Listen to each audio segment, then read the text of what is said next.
자, 오늘은 우리의 기도를 도우시는 성령님에 대해서 말씀을 드리려고 합니다.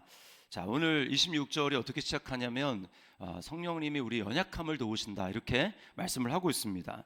어제 우리가 살펴봤지만 우리는 참 연약합니다. 우리의 몸이 육신이 연약해서 그래서 뭐 사고를 당하고 그러면 육체가 깨어지죠. 그리고 질병을 경험하기도 하고 궁극적으로는 예수 믿는 사람들도 다 병들어서 죽습니다. 숨이 다해서 죽습니다. 뿐만 아니라 말씀을 순종하는데도 우리는 참 연약합니다. 그래서 우리가 성령을 받은 성도는 육신에 있지 않다라고 분명히 말씀을 드렸지만, 그러나 우리 몸 안에 육신의 흔적들이 너무나 많이 남아 있어서 정말 힘듭니다. 그것이 우리로 하여금 하나님의 뜻을 따르는 것을 힘들게 만듭니다. 생각하는 것, 말하는 것, 행동하는 것들, 때때로는 이게 너무나 무조건적인 반사로 나와서 내가 의식하기도 전에 벌써 저만큼 가 있는 경우가 많이 있어요. 이것이 바로 우리에게 성령님의 도움이 필요한 이유고, 매일매일 우리가 하나님 앞에 자백하고 회개를 해야 될 이유이기도 합니다. 우리 연약함은 오늘 본문에 보니까 특별히 어디에서 나타나느냐? 기도에서 연약함이 나타납니다. 26절에 보니까 우리는 기도할 바를 알지 못한다, 딱 잘라서 그렇게 이야기를 해요. 바울 사도 정도면 얼마나 대단합니까? 그런데 거기에 우리라고 얘기를 해요. 기도하는데 연약하다라고 이야기를 합니다. 자, 기도할 바를 알지 못한다고 하는 것은 기도를 하는데 내가 뭘 가지고 기도해야 될지 모른다라고 하는 내용이죠. 자, 그런데 사실은 그 기도의 내용으로 가기 전에 우리는 기도 자체를 잘 안 합니다. 한목협에서 작년에 낸 통계에 보면 개신교인들 중에 이제 천주교인들 빼고 5명 중 1명은 기도를 아예 하지 않는다고 응답을 했습니다. 그리고 하루에 10분 이하로 기도한다고 대답한 비율이 30%로 가장 많습니다. 기도를 할 수 없다고 말하는 이유가 여러 가지가 있어요. 저는 너무 바쁩니다. 너무 피곤합니다. 그래서 오늘도 어제보다 이제 좀 많이 덜 나오셨는데 많은 이유가 있습니다. 그런데 가장 중요한 건 뭐냐? 내가 영적으로 깨어있느냐 아니면 잠이 들어있느냐라고 하는 것을 판별할 수 있는 가장 중요한 시금석이 뭐냐? 기도하고 있는가라고 하는 것입니다. 주님은 깨어있어 기도하라 이렇게 말씀을 하셨어요. 패일어나고 기도를 쉬고 있다, 잠들어 있는 것입니다. 심각한 영적인 문제에 빠져 있는 거예요. 자, 여러분, 성령님은 제가 누누이 말씀을 드리지만 기도의 영입니다. 육신과 성령이 반대된다고 말씀을 드렸잖아요. 그런데 기도의 영인데 기도를 하지 않는다, 그러면 뭐래? 지금 육신의 삶을 내가 살아가고 있는 것입니다. 변명이 필요 없어요. 결론이 딱 나 있습니다. 기도하지 않는다라는 것은 내 힘과 내 지혜와 또 내 경험을 근거로 나는 살아간다, 살 수 있다라고 온몸이 그렇게 고백하고 있는 것입니다. 아무리 그 사람의 마음의 속사람이 어떤 의도를 가지고 상관없어요. 지금 나는 하나님을 의지하지 않고 있다라고 하는 것입니다. 그러므로 여러분이 이번 특세를 통해서 다시 한번 기도의 삶을 결단하고 기도의 습관을 다시 한번 마음에 새기며 나아갈 수 있기를 주님의 이름으로 축원합니다. 자, 여러분, 이제 기도하기로 마음을 먹었다, 기도하러 딱 앉았다, 눈을 감았다, 그러면 이제 어떤 어려움이 있습니까? 이제 뭘 기도를 해야 될지 막막하다라고 하는 것입니다. 그러다 보니까 기도할 때 내 생각대로 기도를 합니다. 내가 하고 싶은 대로 기도합니다. 때때로는 우리가 지금 내가 뭘 위해서 기도하고 있는지도 잘 모를 때도 많이 있어요. 성령님을 받기 전에 제자들, 예수님의 12제자들도 마찬가지였습니다. 그들이 이제 예수님의 가장 핵심 측근이었던 야고보와 요한, 사촌 형제들이었잖아요. 야고보와 요한이 어머니를 앞세워가지고 예수님께 이렇게 나와서 요구합니다. 기도합니다. 우리를 당신 다음에 권력의 자리에 앉게 해주십시오. 넘버 2, 넘버 3가 되게 해주십시오라고 그렇게 기도를 했어요. 자, 근데 예수님이 그들의 그 간구를 들으시고 뭐라고 했냐면, 너희는 지금 내게 무엇을 구하는지 너희는 알지 못한다라고 말씀을 하셨습니다. 그러니까 그들이 지금 구하고 있는데 진짜 그 뜻이 무엇인지도 알지 못한다라고 하는 거예요. 여러분, 성령님의 도움과 인도하심을 따르지 않는 기도는 이처럼 자기가 뭘 기도하는지도 모르고 세속적인 기도가 될 수밖에 없습니다. 이것이 우리의 육신적인 습성이에요. 우리의 기도는 대부분 뭘 추구합니까? 기도 제목이 대부분, 성도들이 낸 기도 제목이 대부분 문제 해결입니다. 환경이 지금 너무 불편합니다. 이 문제가 환경이 해결되게 해주십시오. 환경의 편안함, 그것이 대부분의 기도 제목이에요. 자, 저희 아버지 얘기를 잠깐 해드리면 하나님이 이제 저희 아버지를 목회자로 부르셨습니다. 근데 그 처음에 그거를 굉장히 이제 반대를 하고 반발을 하셨어요. 그리고 이제 뭐라고 하셨냐면 나는 물질로 교회를 봉사하는 장로가 되겠다 이렇게 이야기를 했습니다. 겉으로는 굉장히 좋아 보이잖아요. 그러나 오늘 27절에 보면 하나님을 어떤 하나님이라고 말씀하냐면 마음을 살피시는 하나님이라고 말씀을 합니다. 여러분, 하나님 우리의 마음을 꿰뚫고 계세요. 그래서 입으로 하는 말보다는 우리의 중심이 지금 어디로 가 있는지를 아시는 겁니다. 하나님은 이미 그 마음이 세상으로 가고 있는지를 아셨어요. 그래서 헌금을 많이 한다라는 거 참 좋은 이야기지만 뭡니까? 한마디로 나는 고생해서 그렇게 목사로 사명을 감당하는 것보다는 나는 세상에서도 좀 잘 살고 형통하고 좀 잘 살기를 원하고 그리고 주님의 일도 하기를 원합니다라고 하는 것이죠. 여러분, 하나님은 우리의 마음을 알고 있습니다. 그래서요, 내가 육신의 정욕대로 내 욕심대로 구하는 것은 하나님이 듣지 않으세요. 응답되지 않습니다. 그렇기 때문에 우리는 이렇게 나아가는 경향이 많은데 하나님은 우리가 육신으로 기도하면 기도가 응답되지 않으니까 어떻게 해야 되겠습니까? 성령님이 우리를 도우셔야 되는 거예요. 우리 오늘 26절 말씀을 다시 한번 읽어보겠습니다. 시작. 이와 같이 성령도 우리의 연약함을 도우시나니 우리는 마땅히 기도할 바를 알지 못하나 오직 성령이 말할 수 없는 탄식으로 우리를 위하여 친히 간구하시느니라. 아멘. 자, 성령님은 그러면 어떻게 우리의 기도를 도우시는가? 제가 세 가지로 말씀을 드리겠습니다. 첫 번째는 우리로 하나님의 자녀로서의 담대함과 확신을 갖고 기도하시도록 도우십니다. 자, 우리 그 15절에서 배웠잖아요. 성령님을 받은 사람은 하나님을 누구라고 부른다고요? 아빠, 아버지라고 부르짖는다고 말씀을 드렸습니다. 자, 이거는요, 예수님이 우리에게 기도를 가르쳐 주신 내용과 똑같습니다. 너희는 이렇게 기도하라 라고 할 때 여러분 그 첫 단어가 뭐냐? 우리나라 성경에도 그리고 영어 성경에도 첫 단어가 잘못됐습니다. 우리나라 성경에는 하늘에 계신 이라고 먼저 나오죠. 영어 성경은 our가 먼저 나옵니다. 그러나 헬라어 성경의 원문에 보면은 뭐가 제일 많으냐면 파테르가 제일 많아요. 호 파테르, 그러니까 아버지요 라고 하는 단어가 제일 먼저 나옵니다. 그것은 주님의 의도가 있는 거예요. 기도할 때 너희가 기도 내용보다 더 중요한 건 뭐냐? 어떤 확신과 어떤 담대함과 어떤 너희가 신분과 위치를 가지고 하나님 앞에 기도하느냐, 이게 중요하다라고 하는 거예요. 너희가 하나님의 자녀로서 성령을 받은 자로서 하나님을 아빠, 아버지라고 부르면서 기도를 하라라고 하는 것입니다. 여러분, 왜 성령님은 기도를 그렇게 가르쳐 주시며 우리로 하여금 아빠, 아버지라고 부르짖으며 기도하게 하실까요? 담대하게 자녀의 확신을 가지고 기도하라는 것입니다. 여러분, 우리가 담대하게 확신을 가지고 기도할 때 그 기도는 응답이 됩니다. 믿습니까? 될까? 기도 응답이 안 돼요. 확신을 가지고 담대히 기도하라는 것입니다. 예수님을 믿었다면 여러분, 우리는 그리스도 안에 있어요. 그 말은 뭐냐? 하나님이 저와 여러분을 예수님이 하나님 앞에 나아가서 기도할 때와 똑같이 보시고 그렇게 우리를 여겨 주신다라는 것입니다. 여러분, 믿습니까?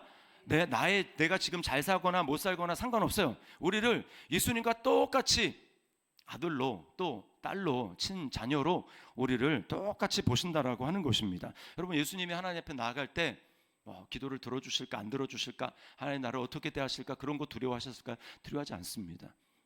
우리가 아빠, 아버지라고 부르짖으라는 것은 바로 그런 담대함과 확신을 가지고 하나님 앞에 기도하라고 하는 거예요. 예수님은 내가 너희를 위해서 정말 모든 희생을 했는데 너희가 그 아버지의 사랑과 은혜를 너희가 정말 누렸으면 좋겠다. 내 아버지가 얼마나 좋은 아버지인지 너희가 똑같이 누리기를 원한다라고 하는 게 주님의 마음이었습니다. 그래서 주님이 십자가에서 부활하신 다음에, 무덤에서 부활한 다음에 그때 마리아에게 자, 이제 내 형제들에게 가서 이렇게 전해라 라고 할 때 그 아버지를 어떻게 소개하시는가, 하나님을 어떻게 소개하시는가? 자, 요한복음 20장 17절 말씀을 우리 같이 한번 읽어보겠습니다. 시작. 내가 내 아버지 곧 너희 아버지 내 하나님 곧 너희 하나님께 올라간다 하라 하시니, 자, 뭐라고 얘기하십니까? 내 아버지 곧 너희 아버지 내 하나님 곧 너희 하나님, 차이가 없다라는 것입니다. 담대하게 똑같이 나아가서 자녀의 그 확신을 가지고 하나님 앞에 기도하라고 말씀을 하는 거예요. 여러분, 이걸 믿으시기를 바랍니다. 하나님은 저와 여러분을 예수님처럼 똑같이 보십니다. 그러니까 담대하게 나아가야 되는 거예요. 정죄가 없다라고 얘기를 했잖아요. 그러니까 이제는 하나님의 보좌는 나를 벌내리는 그런 심판의 보좌가 아니라 이제는 우리에게 계속해서 복을 주시는, 축복을 쏟아 부어주시는 은혜의 보좌인 것을 여러분 믿으시기를 바랍니다. 이것이 아빠 아버지라고 부르게 하시는 성령님의 도우심의 역사입니다. 두 번째는 아버지의 뜻대로 친히 기도하십니다. 자, 27절을 우리 같이 읽어봅니다. 시작. 마음을 살피시는 이가 성령의 생각을 아시나니 이는 성령이 하나님의 뜻대로 성도를 위하여 간구하심이니라. 자, 성령님이 아버지의 뜻을 아시고 하나님의 뜻을 아셔서 친히 기도하신다라고 하니까 여러분, 그 기도는 응답될까요? 안 될까요? 응답될까요? 안 될까요? 네, 대답이 없으시죠? 100% 됩니다. 100% 반드시 응답이 되는 거예요. 그래서 우리에게 일어나는 일이 뭐냐? 성령님이 우리를 위해서 친히 아버지의 뜻대로 간구하시기 때문에 우리에게 일어나는 일이 뭐냐? 그것이 우리가 사랑하고 잘 암송하고 있는 28절 말씀입니다. 같이 읽어봅니다. 시작. 우리가 알거니와 하나님을 사랑하는 자 곧 그의 뜻대로 부르심을 입은 자들에게는 모든 것이 합력하여 선을 이루느니라. 아멘. 모든 것이 합력하여 선을 이루느니라. 이 구절이 왜 이루어지는가? 아버지의 뜻대로 우리를 위해서 간구하시는 성령님의 그 기도의 역사, 중보의 역사로 말미암아 이 말씀이 이루어지는 것입니다. 이게 얼마나 위안이 되는 말씀입니까? 모든 것이 합력하여 선을 이룬다. 그런데 이 말씀만큼 또 성도들이 오해하고 있는 구절이 없습니다. 자, 여기서 선을 이룬다, 합력해서 선을 이룬다라고 말할 때 많은 성도들은 그 선을 어떻게 생각하느냐? 내가 원하는 대로 들어주신다. 내가 원하는 대로 하나님은 그렇게 응답해 주실 거야. 돌고 돌아서 결국 하나님은 내가 원하는 대로 응답을 해 주실 거야 라고 그렇게 생각을 합니다.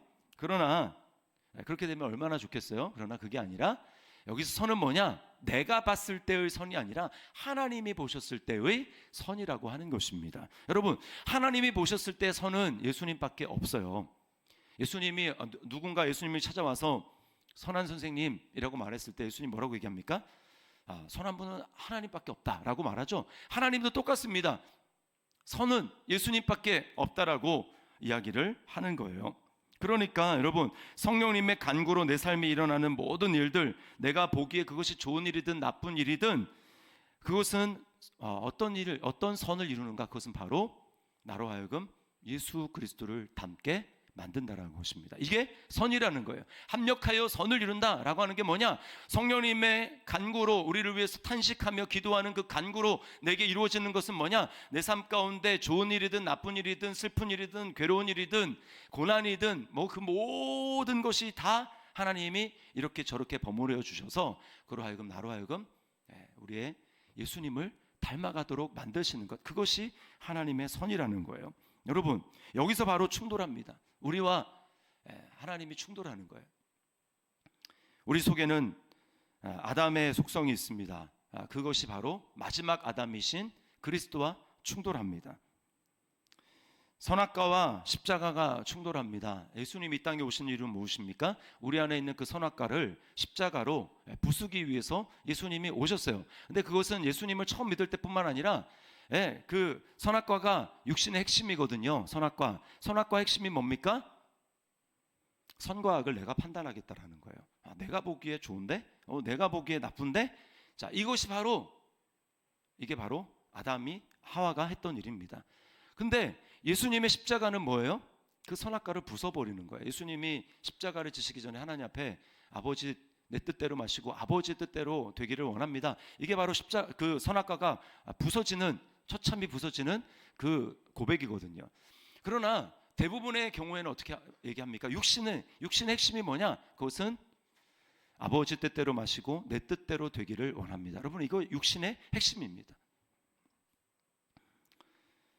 왜 그렇습니까? 가만히 생각해 보면 내 뜻이 더 좋은 것 같거든요.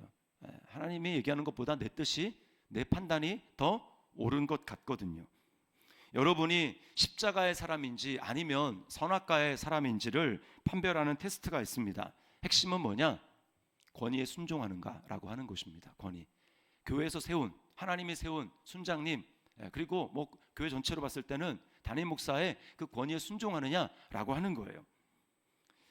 하나님은 권위에 순종하는 것을 여러분이 훈련하도록 하기 위해서 교회의 질서를 세우고 권위를 세우셨습니다. 목사가 말씀을 가지고 선포하거나 권면하는 것이 이해하기가 어렵고 또 싫어도 순종하는가를 하나님이 보십니다. 그리고 순종한다, 그러면 그때부터 새로운 차원의 신앙이 열리는 거예요. 그때부터 놀라운 하나님의 은혜를 경험합니다. 이거를 못 넘어가면 여러분은 계속 안타깝지만 신앙생활이 뺑뺑이를 도는 신앙생활을 할 수밖에 없어요. 3년 전쯤인가 한 부부 집사님이 저를 찾아오셨습니다. 왜 찾아오셨는가? 핵심은 이제 교회를 좀 옮기겠다라는 거였어요. 어머님이 연로하시고 몸이 아프신데 이제 가까이 걸어서 갈 수 있는 교회로 좀 옮기려고 한다. 뭐 다른 이유는 없다라고 하는 것이었습니다. 제가 그렇게 말씀을 다 듣고 나서 너무 감사했어요. 그 얘기 뭐냐면 이 부부가 문제가 있는 성도였기 때문에 알아서 떠나주셔서 감사하다 이런 뜻이 아니라 찾아온 것이 너무 감사했습니다. 요즘에는요 다 결정하고 찾아오지도 않고 그냥 문자 하나 딱 보내고 떠납니다. 전화도 받지도 않아요. 매우 잘못된 것입니다, 여러분. 근데 제가 너무 감사했어요. 그래서 이렇게 와서 얘기해 줘서 너무 고맙다고. 그런데 제가 권면드릴 게 있다. 집사님이 부부가 두 분이 저를 교회 공동체에 세우신 하나님의 권위자, 권세 있는 권위자라고 여기고 저를 그 목회자로 여기신다면, 인정하신다면 제가 드리는 말씀에 순종하셨으면 좋겠다고. 그러면서 그런 이유라면 그냥 교회에서, 지금 있는 교회에서 옮기지 않고 섬기시는 게 좋겠습니다 라고 말씀을 드렸어요.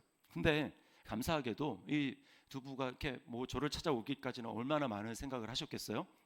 또 얼마나 많은 의논을 하셨겠습니까? 그런데도 알겠습니다 라고 하고 순종하셨어요. 그리고요 그 이후에 그 집사님의 신앙이 몰라보게 달라지는 것을 제가 똑똑히 눈으로 보았습니다. 제가 깜짝 놀랐어요. 저분이 저 정도였나? 라고 싶게 깜짝 놀라게 됐습니다. 여러분, 요즘 시대를 보십시오. 권위 자체를 별로 인정하지 않는 시대입니다. 가정에서는 남편의 권위, 학교에서는 선생님의 권위, 근데 교회에서는 목사의 권위, 이게 점점 무시되고 있어요. 세상의 문화가 교회 안으로도 들어오게 됩니다. 여러분, 우리가 하나님 앞에 직접 하나님과 1대1의 관계를 맺을 때는 누구도 간섭할 수 없죠. 하나님께 우리가 나아갈 수 있는, 직접 나아갈 수 있는 제사장입니다. 그러나 신앙생활은 여러분 혼자 하는 게 아닙니다.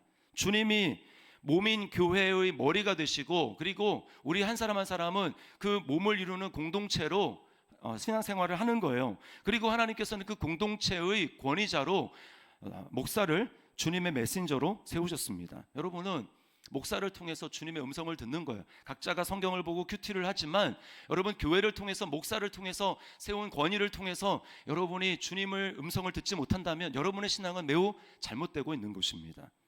신앙이 잘못되고 있는 거예요. 저는 주님의 음성을 큐티로 듣습니다. 저는 말씀을 읽다가 주님의 음성 듣습니다. 좋죠. 그러나 제가 지난번에도 말씀을 드렸지만 하나님이 우리를 인도하시는 것은 시계로 비유하면 하나님의 뜻이 가장 시계에 있어서 시침이고, 그 다음에 분침은 뭐냐? 그것은 교회 세우신 교회 주신 뜻입니다. 목회자를 통해서 여러분에게 말씀하고 있어요. 그리고 여러분이 스스로 하나님의 말씀을 읽고 하는 것은 초침입니다. 시침이 있고 분침이 없는데 초침이 맞겠습니다? 안 맞아요. 오늘날 많은 성도들이 착각하는 게 이겁니다. 자기가 많이 안다 이거예요. 여러분 그렇지 않습니다. 분명히 여러분 아셔야 돼요. 그렇지 않으면 여러분이, 제가 이런 이야기를 드리는 이유는 목사를 잘 섬겨라 뭐 그런 뜻, 그러려고 제가 여러분에게 말씀을 드린 게 아니라 여러분이 정말 하나님의 복을 받게 하기 위해서 여러분에게 말씀을 드리는 거예요. 여러분 이 선악과 이 나무를 여러분이 부셔야 됩니다. 십자가로. 그럴 때 진짜 하나님의 은혜를 경험하게 되는 거예요. 자, 이게 잘 안 되니까 성령님이 우리 안에서 탄식하는 것입니다. 세 번째로 성령님은 탄식하며 기도하십니다. 우리에게 예수 그리스도의 형상이 입혀져야 되는데 예수의 형상의 핵심은 내 뜻대로 마시고 아버지의 뜻대로 되기를 원합니다 라고 하는 건데 계속 거기에 걸리니까 우리의 고집을 앞세우고 내 견해를 앞세우고 내 생각을 앞세우고 그래서 계속 거기서 충돌을 하니까 성령님이 탄식하는 거예요. 십자가로 선악과 나무를 꺾어버리려고 하지 않기 때문입니다. 여러분, 성령님은 인격적인 분이기 때문에 우리가 순종할 때 기뻐하십니다. 우리가 순종할 때 우리에게 기쁨이 있다는 것은 내 속에 성령님이 기뻐하시는 거예요.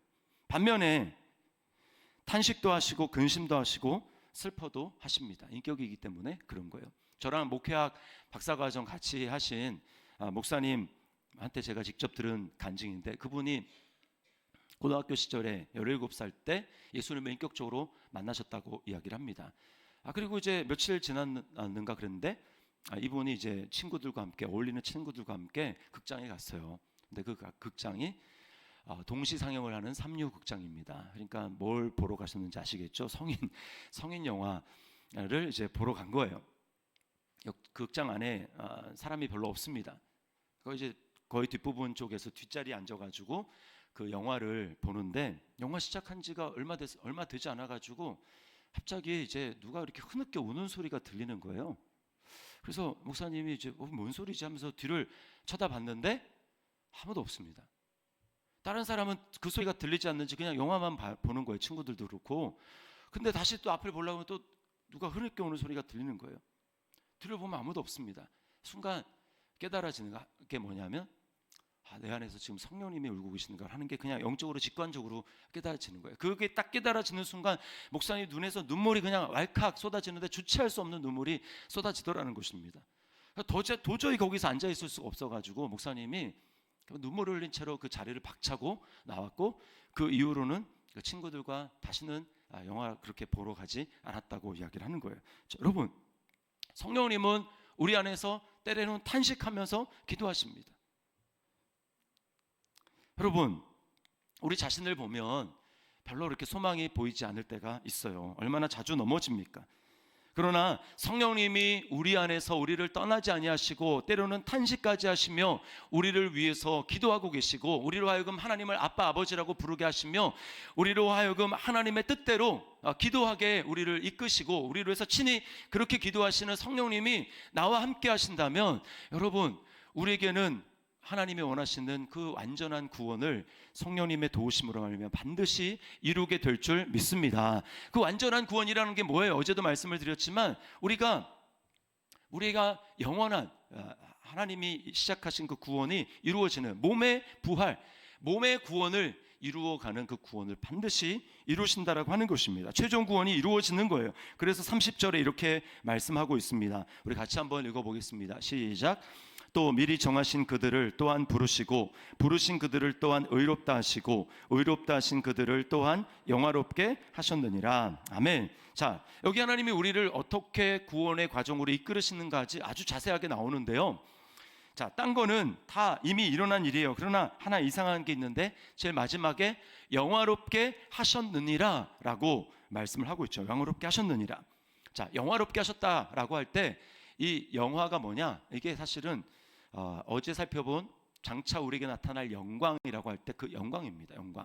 영광은 거기서 명사로 썼고 여기서 영화롭게 하셨느니라 이건 동사로 쓴 거예요. 그러니까 똑같은 것입니다. 그러니까 여기 영화롭게 하셨느니라 라고 하는 건 뭐냐?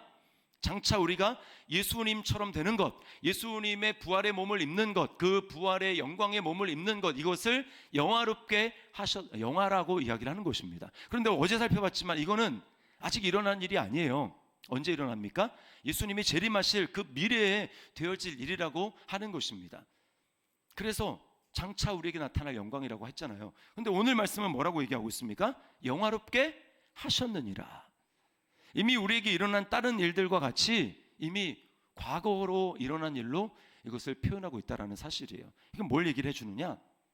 성령님이 우리 안에 역사하고 계시기 때문에 이거는 너무나 확실하게 반드시 그렇게 될 거라는 확신입니다. 반드시 그렇게 되는 거예요. 여러분 믿습니까? 성령님이 우리 안에 탄식하며 기도하시기 때문에 반드시 이게 우리에게 이루어진다라고 하는 것입니다.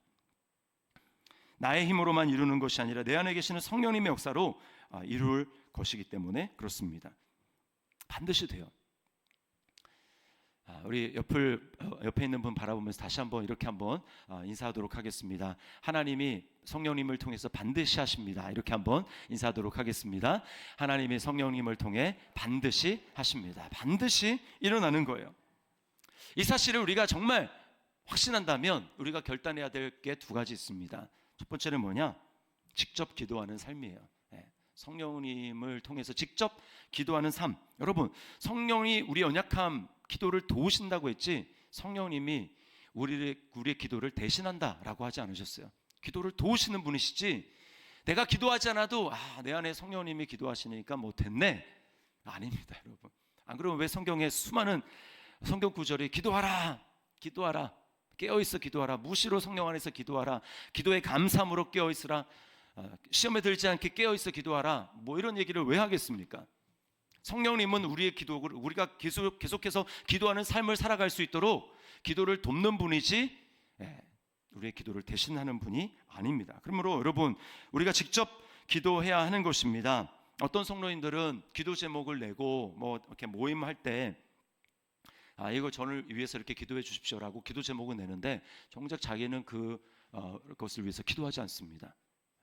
그러면 그 기도가 내가 낸 기도가 객관적으로 이루어져도 내가 낸 그 기도 제목을 낸 사람이 기도하지 않으면요, 그 사람은 영적 유익을 누릴 수가 없어요.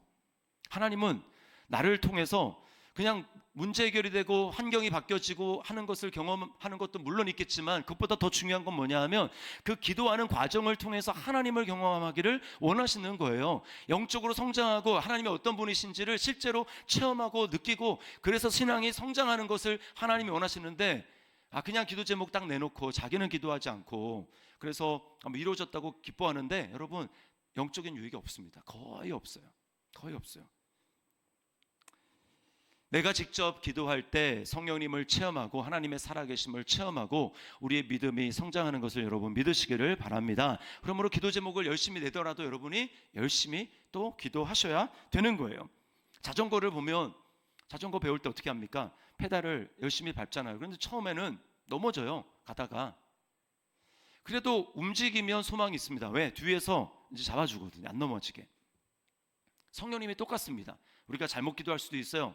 육신의 정욕대로 기도할 수도 있습니다. 그러나 계속해서 기도하는 삶을 포기하지 않고 나아가면 결국은 성령님이 방향을 조정하십니다. 근데 문제는 뭐냐? 아예 그냥 자전거가 서 있다, 페달을 밟지 않고 그게 움직이지 않고 있다, 그러면 성령님도 어떻게 해볼 도리가 없습니다. 중요한 건 여러분이 기도를 시작하는 것이고 기도하는 삶을 사는 거예요. 잘 못하고 또 이상하게 기도할지도 모르고 잘못된 방향으로 기도할지라도 괜찮습니다.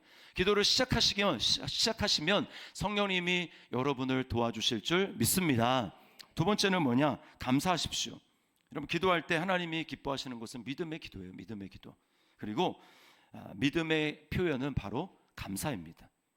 주님이 그 일을 하실 것을 믿기 때문에 감사하는 거예요. 주님은 내 기도를 듣고 응답하십니다. 여러분 믿습니까?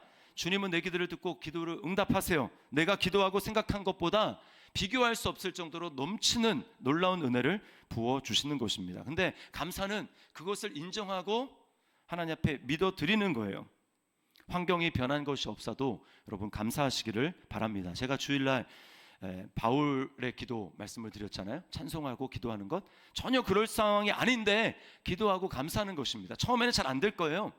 처음에는 그냥 입으로만 나올 것입니다. 그러나 계속해서 감사하십시오. 계속해서 감사함으로 기도하십시오. 하나님이 반드시 마음으로부터 우러나오는 감사를 허락해 주실 줄 믿습니다. 그러면 된 거예요. 그러면 하나님의 기적이 그때부터 시작이 됩니다. 문제는 뭐냐? 우리가 감사로 기도하지 않는 거예요. 빌립보서 4장 6절과 7절에 뭐라고 얘기합니까? 너희 구할 것을 감사함으로 하나님께 아뢰라. 그리하면 모든 지각에 뛰어난 하나님의 평강이 그리스도 예수 안에서 너희 마음과 생각을 지키시리라. 평강, 하나님의 평강이 그냥 평강만 임하고 끝나는 게 아닙니다. 그 얘기는 뭐냐? 하나님의 평강이 지금 내 안에 임했다, 이 말은 지금 하나님 나라가 내 안에 임했고 그것은 지금 하나님이 무엇보다도 내가 간구한 것보다 더 엄청난 하나님의 축복과 하나님의 일하심과 하나님의 지금 그 선물이 준비되고 있고 나를 위해서 지금 그게 이루어지고 있다라고 하는 무엇보다도 강력한 사인인 것을 여러분 믿으시기를 바랍니다. 그래서 많은 목사님들이 평안이 올 때까지 기도하라는 얘기가 바로 그 얘기입니다. 평안이 올 때까지 여러분 감사하십시오. 하나님 앞에 환경이 이루어지지 않았지만, 그럼에도 내가 이해가 되지 않지만, 이건 말도 안 되는 것 같지만 그래도 입을 열어서 하나님 앞에 감사합니다, 그렇게 고백하며 나아갈 때 하나님께서 여러분의 마음 가운데 평안을 허락해 주실 줄 믿습니다. 그리고 그것은 하나님의 놀라운 우리에게 기적과 역사로 나타나게 될 줄 믿습니다. 이런 성령님이 계시기 때문에 우리는 낙심하지 않고 기도할 수 있습니다. 여러분, 기도의 삶을 결단하며 나아가는 저와 여러분의 삶이 될 수 있기를 주님의 이름으로 축원합니다.